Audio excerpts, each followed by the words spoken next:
Bonjour, aujourd'hui on va préparer du granola maison. Alors le granola maison c'est quoi? J'ai encore un petit reste, c'est pour ça que j'en prépare aujourd'hui parce que j'en ai quasi plus.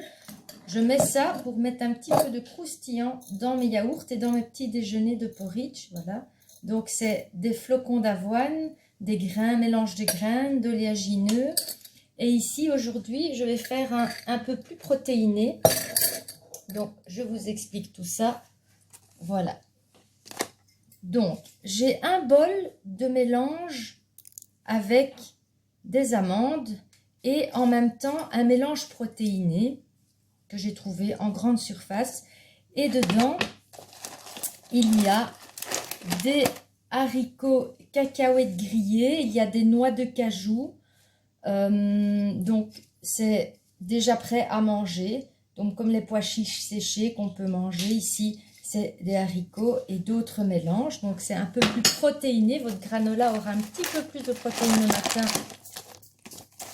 Voilà. Il y a des fruits séchés. Donc, ici, j'ai mis des abricots et des, que je dise pas de bêtises, des érelles. Voilà, séchés. J'ai essayé le raisin sec, mais il sèche trop au four et donc il est un petit peu dur dans le granola. C'est pas excellent. Voilà. Un demi-bol de graines. Mais bien sûr, je vous mettrai en commentaire tous les ingrédients. Donc, il y a des graines. J'ai mis des graines de courge, des graines de tournesol et il y a des graines de sésame. Bien sûr, un bol d'avoine. Donc, l'avoine qui est excellent pour réduire le cholestérol et pour aussi bien mettre son taux de glycémie. Donc, ça diminue la glycémie aussi. Ici, j'ai 30 ml de sirop d'érable et 50 grammes, 50 ml d'huile de coco. Voilà, donc on va commencer d'abord par tous les ingrédients secs. Donc, c'est-à-dire, je vais mélanger mon mélange de noix, mes graines, mon avoine. Vous allez voir, c'est très rapide et très facile. Et en plus, vous pouvez faire une grosse quantité. Moi, je mets ça dans un pot en verre et je mets en plus les fruits. Et je mélange bien tout ça. Voilà. Si vous voulez ajouter des graines de lin aussi, on peut, des graines de chia, mais ici je n'ai pas mis de chia. Ici, j'ai juste la base, les fruits et les oléagineux avec l'avoine. Je vais mettre un petit peu de noix de coco râpée pour un petit goût un petit peu plus exotique. Voilà. Quand j'ai mélangé tous mes ingrédients secs, qu'est-ce que je fais? Eh bien, j'ajoute les ingrédients liquides. Je mélange mon sirop d'érable et mon huile de coco. Si tu ne veux pas utiliser de l'huile de coco, tu peux utiliser de l'huile d'olive. Ça va très bien aussi. Mais ici, c'est pour le goût un petit peu plus de coco. Et je mélange bien pour que toutes mes graines, mon flocon d'avoine s'imprègne des deux liquides. Alors, j'ai mon four qui est occupé de préchauffer. Donc, voilà quand c'est mélangé, ce que fait le mélange. Je préchauffe le four à 150 degrés.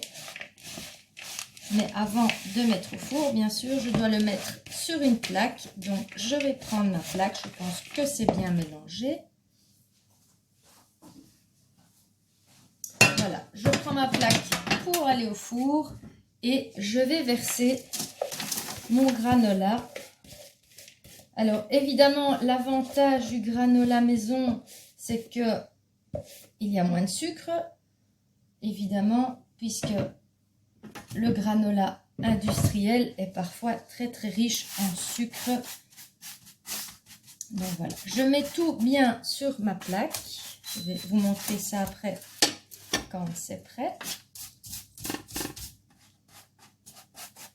Donc ici, j'ai fait une quantité Il y a pour quelques fois en tout cas. Voilà. Donc voilà mon granola prêt à être enfourné. Je vais juste encore ajouter par-dessus un petit peu de cannelle pour le petit goût du granola. Et je vais enfourner 50 minutes à 150 degrés. On se retrouve après la cuisson. Donc voilà, mon granola est prêt, il est refroidi et je l'ai versé dans un pot hermétique que je vais refermer puisqu'il est froid. Donc voilà, et ça reste un petit moment dans le pot sans problème.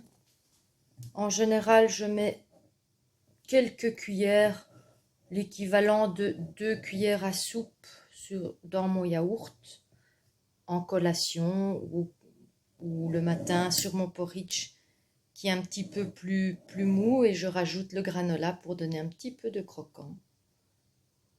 Voilà, donc on se retrouvera plus tard pour d'autres vidéos. Si tu as aimé, tu peux liker sur YouTube TummyFit, t'abonner à la page. À bientôt!